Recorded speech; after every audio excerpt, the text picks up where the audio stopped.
आई भैया आप लोगन के बीच में एगो बिरहा भेजा तनी।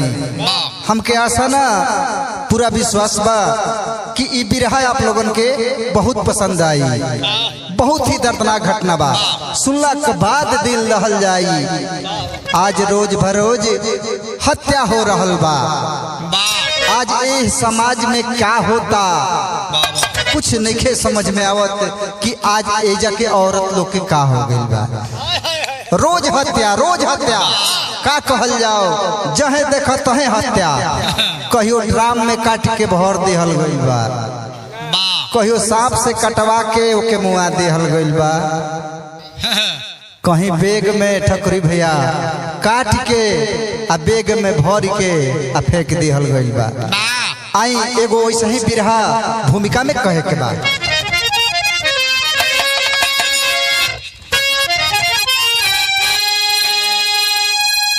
कामिनी की जगह दिल में होती है नर की, नर को पाकर है जग में वो नारी कहाती। मृत्यु की वादियों में वो धड़कन में रहती,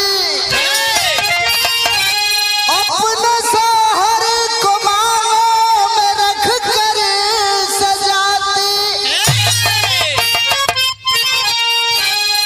अपने भरता के दिल में वो ऐसे है रहती, ओस की बूंद जैसे धरा में समाती। गाजीपुरिया कलह प्यार में क्यों हुआ, देश लेकर पति को यवन से उठाती।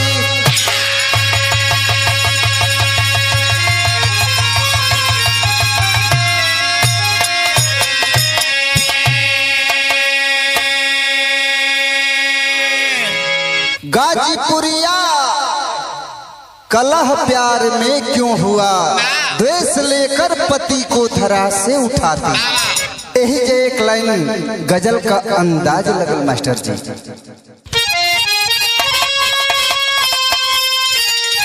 ओहो क्या बात है मास्टर।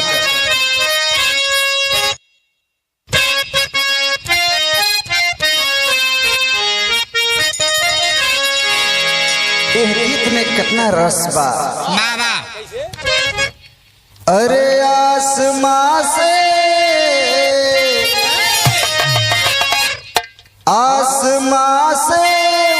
उतारा गया है,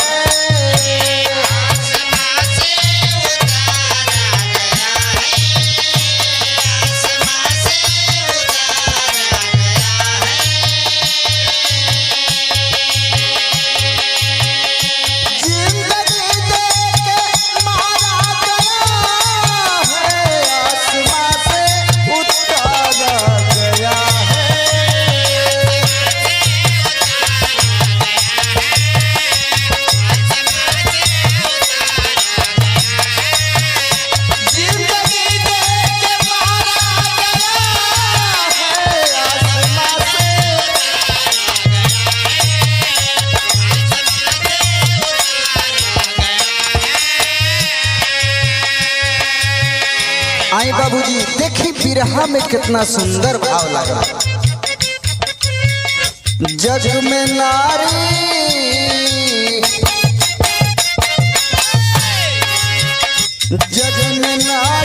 है अबला कहाती।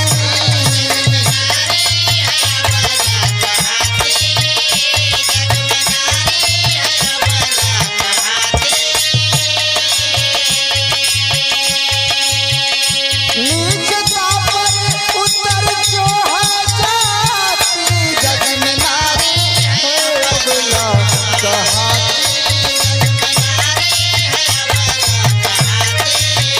नीच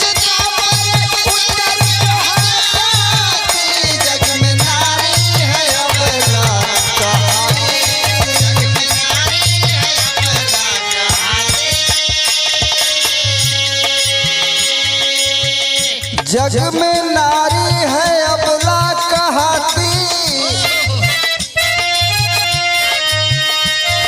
नीचता पर उतर क्यों है जाती। जिस चमन को सजाना था उसको,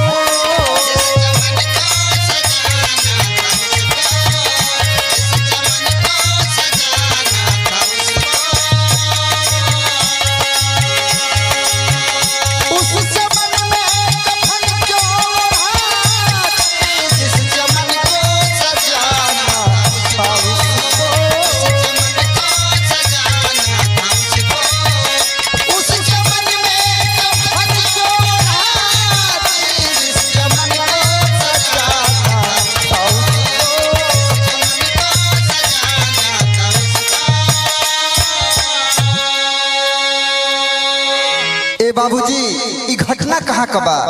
सुनला के बाद एक बार दिल दहल जाई। कैसन घटना बा, कहाँ का घटना बा, नजम में बतावे के पड़ा।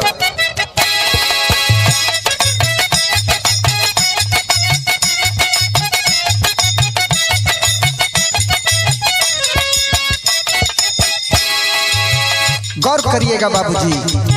भारत की भूमि जहाँ नारी पूजी जाती है, इस भारत भूमि पर नारी जात की एक अलग ही छवि पहचान है, जो अन्य देशों की अपेक्षा अधिक है।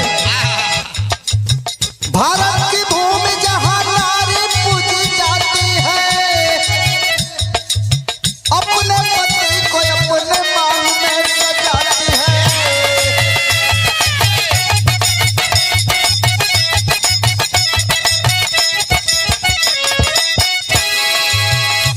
कहाँ कई घटना बा?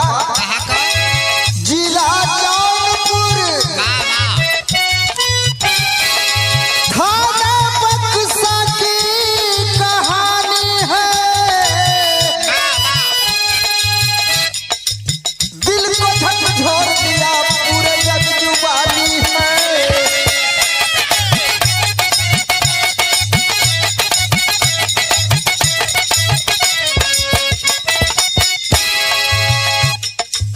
गाँव अभयनंदन पट्टी जानता जमाना है, गाँव अभयनंदन पट्टी जानता जमाना है, जहाँ चौहान परिवार का फसाना है।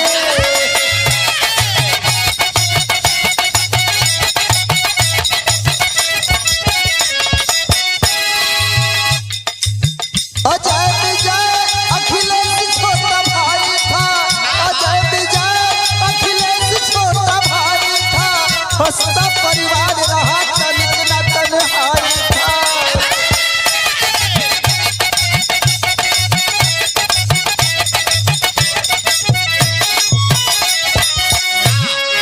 बाबूजी पहले कहानी समझ लें, बिरहा समझे में आसान हो जाए।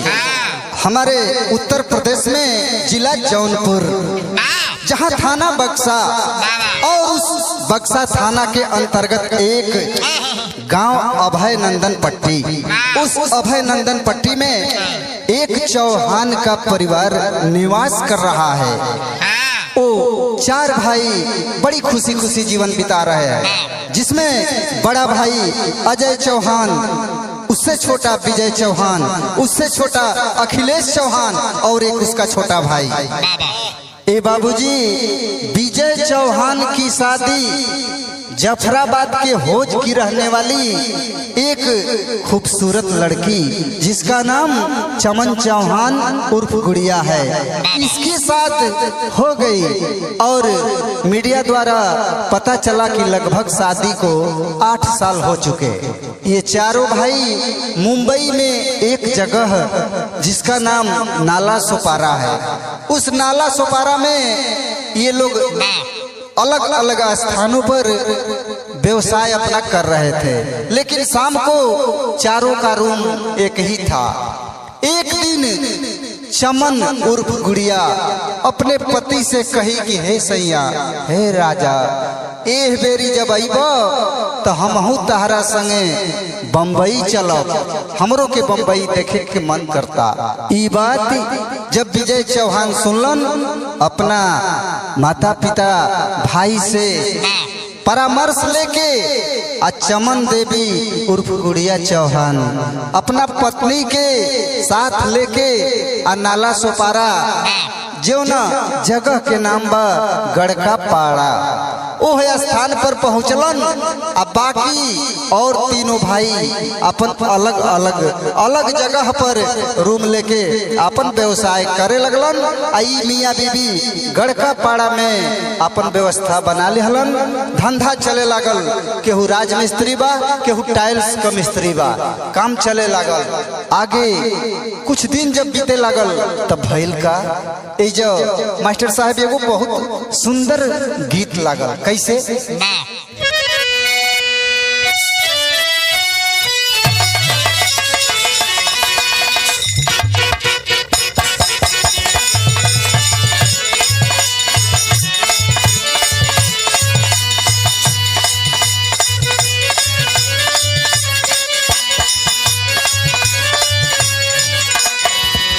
धुन ऐसा धुन बाकी दिल झकझोर देला।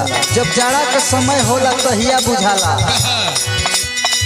सरकाइलो सरकाइलो फटिया जाड़ा लगे,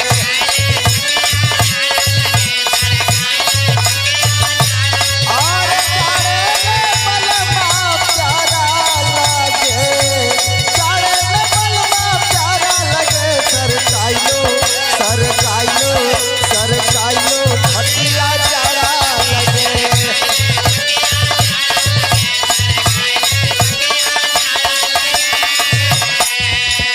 देखिए बाबूजी, विजय चौहान जिस जगह पे अपना रूम लिया था, मीडिया द्वारा गड़का पाड़ा उसको बताया जा रहा है, लेकिन कुछ लोग बता रहे हैं कि उस जगह का नाम गंगडी पाड़ा भी है। खैर जो भी है उसमें सच्चाई क्या है, कहानी पे चलिए। जब विजय चौहान अपने काम पर चला जाता है, उस समय चमन देवी क्या करती है? मोनू पर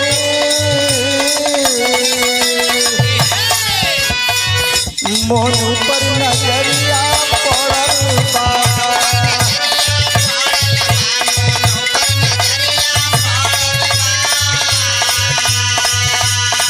धीरे धीरे नयनवा लड़ल बा, धीरे धीरे नयनवा लड़ल बा। मोनू पर नजरिया पड़ल बा।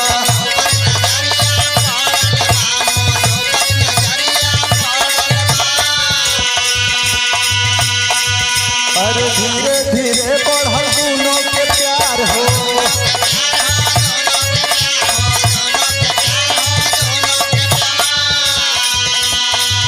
आज ये मरे के हो गए तैयार हो।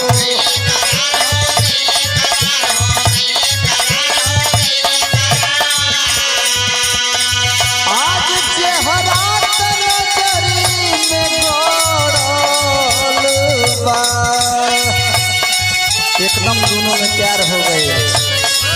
और चेहरा नजरी में गड़ल बा, दोनों से नजरिया लड़ल बा।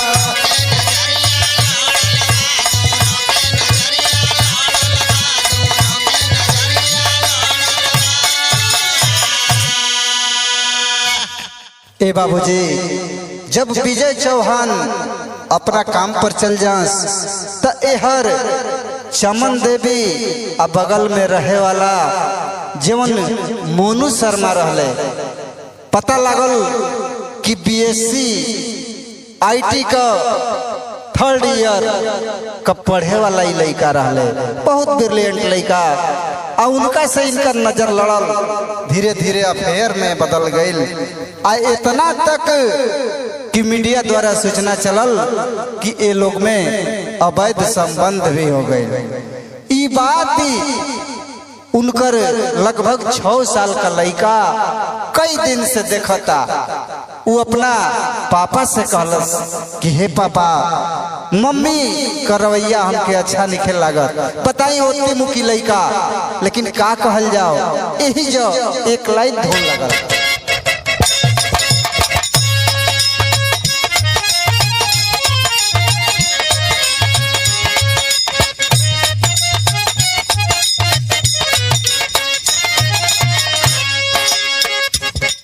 देखिए बिरहा के जौन पुरान धुन बा ओमे जौन रस निकल जाई कैसे ऊ नया धुन में कबो ना मिले। इतना सुघर धुन गौला के बाद बुझाई कि एकदम ताजा ताजा छान के जिलेबी आवता।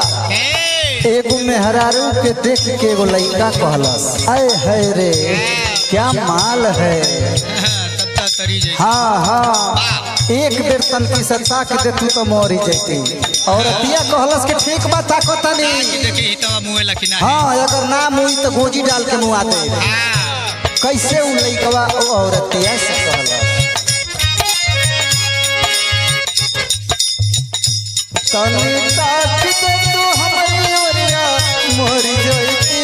हाँ हाँ मोर जैती बिना गंगे में नहइले हम तोर जैती।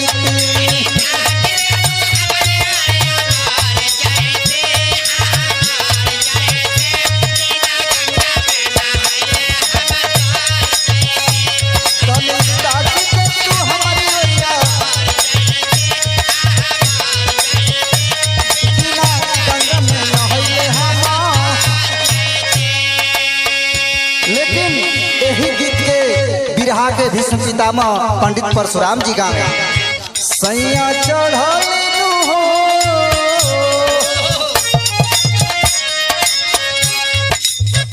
सैया चढ़ल जवानी में जियान करेला हो जियान करेला रोजे से जिया पर सुतल बिहान करेला।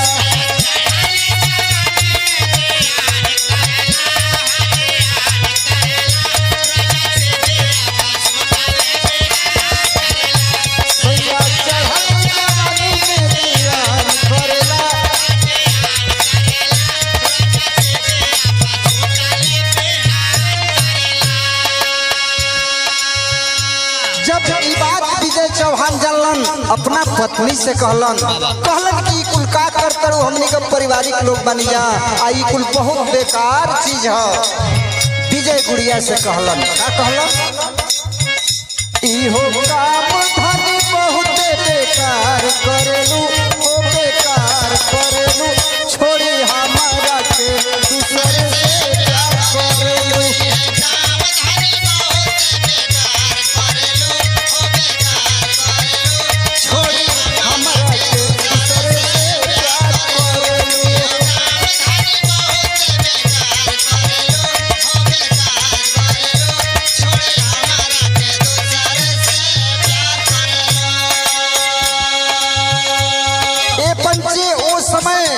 विजय चौहान का माता जी भी वो बम्बई में पहुंचा रही। अरे जानी जाई माई तो होई दूर गति, मानी जाई तू गुड़िया कहे हम तहार पति।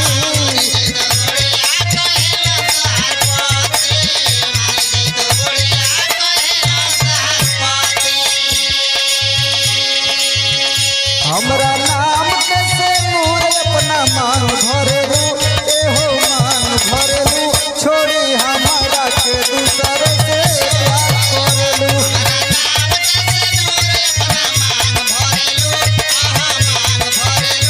छोड़ी हमारा के दूसरे से प्यार करेलू।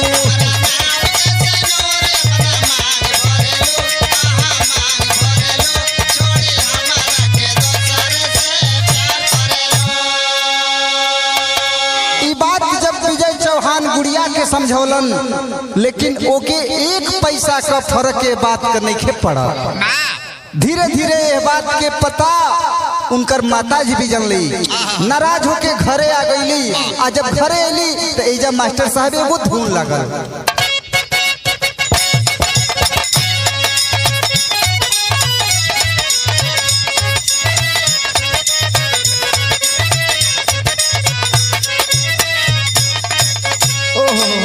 मास्टर साहब तनी और बढ़ी जा हल्का सा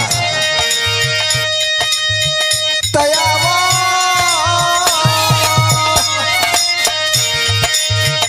तयावा आओ कबूतर मिया कहके पढ़ाई बबुआ घुटुर घुटुर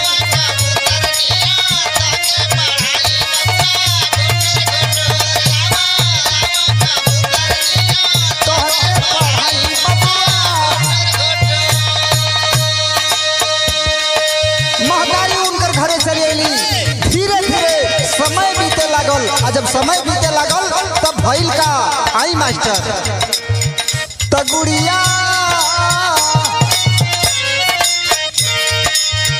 तगुड़िया मोनू से नजर लड़ावेली घर में बोलावेली हो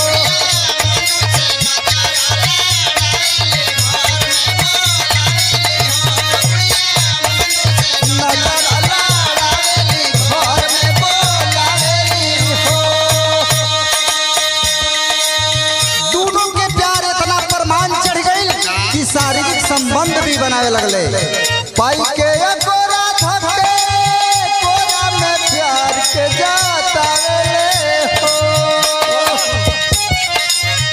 तगुड़िया तगुड़िया दाल भात हाथ से खियावेली लंगही सुतावेली हो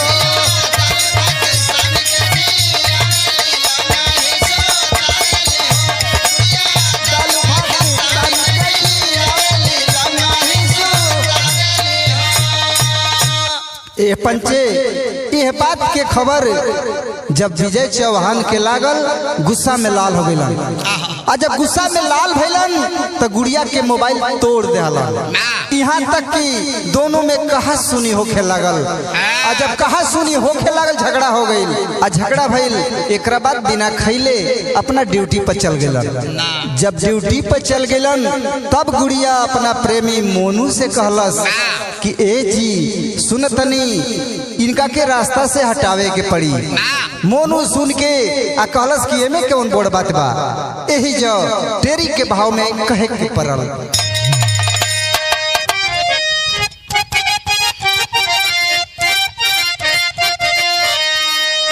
देख तेरी के अलग अलग अंदाज होला अपना अपना रंग में सब कहेला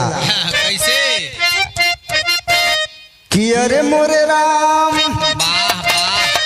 सगाई में बेवफाई हो गई हो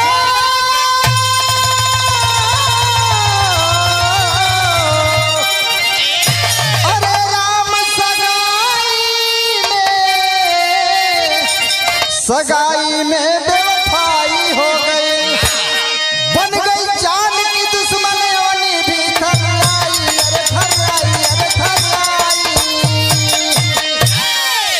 बन गई जान की दुश्मन अवनी भी थर्राई सगाई में बेवफाई हो गई ए बाबूजी दोनों मोनू शर्मा आ गुड़िया उर्फ चमन ये दोनों प्लान बना के कि कैसे इनके अपना बीच का रास्ता से हटा दिहल जाओ प्लान बनौलन आ प्लान बना के आ जब साझी खने विजय चौहान घरे अलन उनके प्रेम से भोजन देहली आ जब भोजन देहली तब भइल का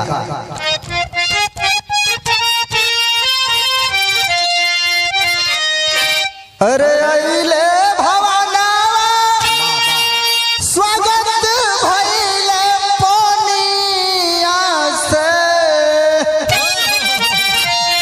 और पनिया में जहर डलली ए बाबू पापी रे डाइनिया विजय बेहोश भइले मोनू गुड़िया पखुरा धइले और लत से ढकेली दिहले खोनी के जमीनिया पापी गद्दार विजय की जान लेकर और रूम के अंदर ही गड्ढा खोद कर उसे जमीन में गाड़ दिए।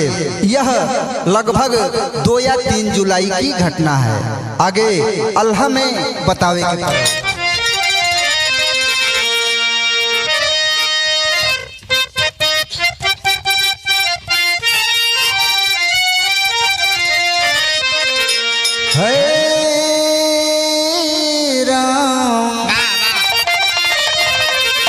जौनी मांगिया में धैली और अपनी से नुरवा भैया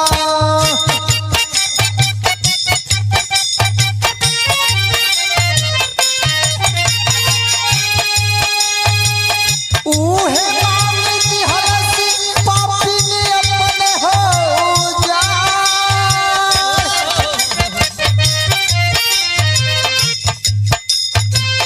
और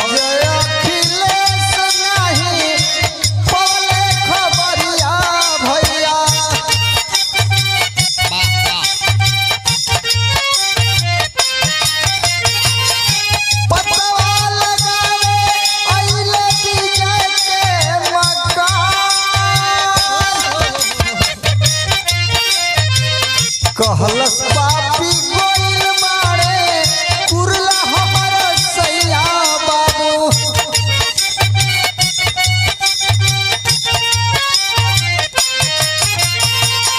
₹1000 भेजल मारे हमारा पास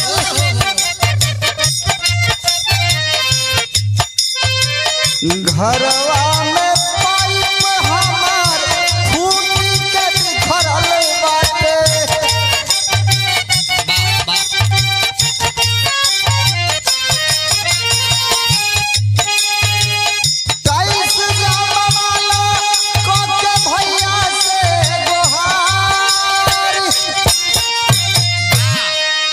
ए बाबूजी, जब विजय चौहान का पता नहीं चला, दोनों भाई ढूंढते हुए विजय चौहान के रूम पे आए तो गुड़िया बताने लगी कि किसी काम से 1-1.5 महीने के लिए वो कुरला गए हैं और 1000 रुपया दिए हैं और हमसे बोले कि मेरे भाई अखिलेश और विजय को बुलाकर ये जो घर का टाइल्स फूटा हुआ है इसे तुम लगवा लेना।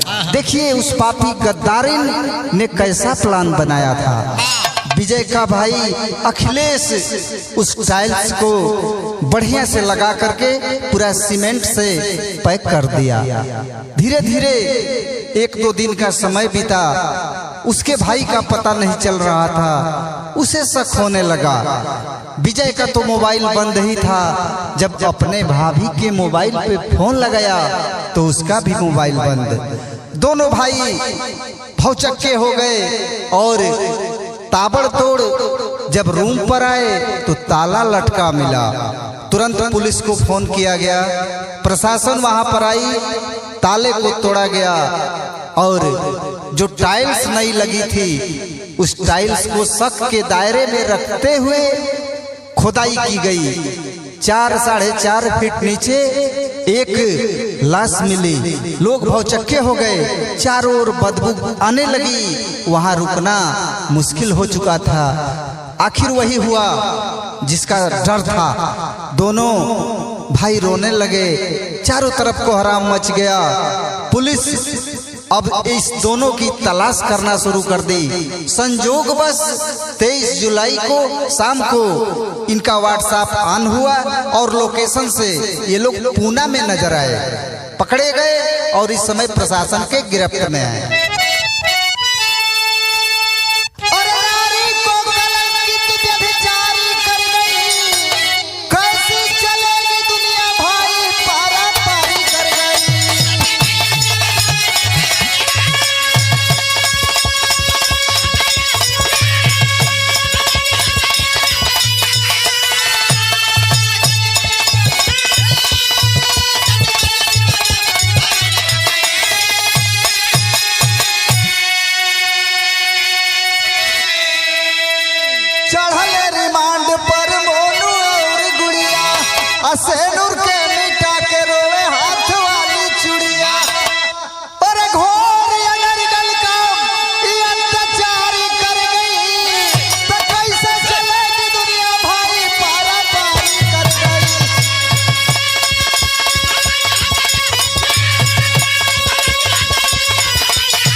पता चला कि मोबाइल का लॉक तोड़कर उसमें से नगदी 5 लाख रुपया शायद गायब किया गया है और दोनों पुलिस के रिमांड पे चढ़े हुए हैं। देखिए आगे कैसे क्या क्या खबर मिलता है, कैसे विजय चौहान की जान लिए। पुलिस से पूछताछ के दौरान ये पता चलेगा कि कैसे ये लोग विजय की जान लिए। अंतिम भाव में कहे के पड़ा, जय जखाड़ स्वामी गुरजतु की लहरे फुलवारी,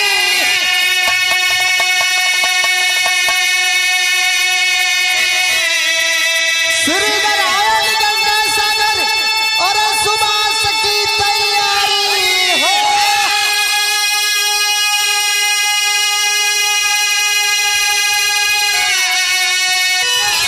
ए बाबू सगा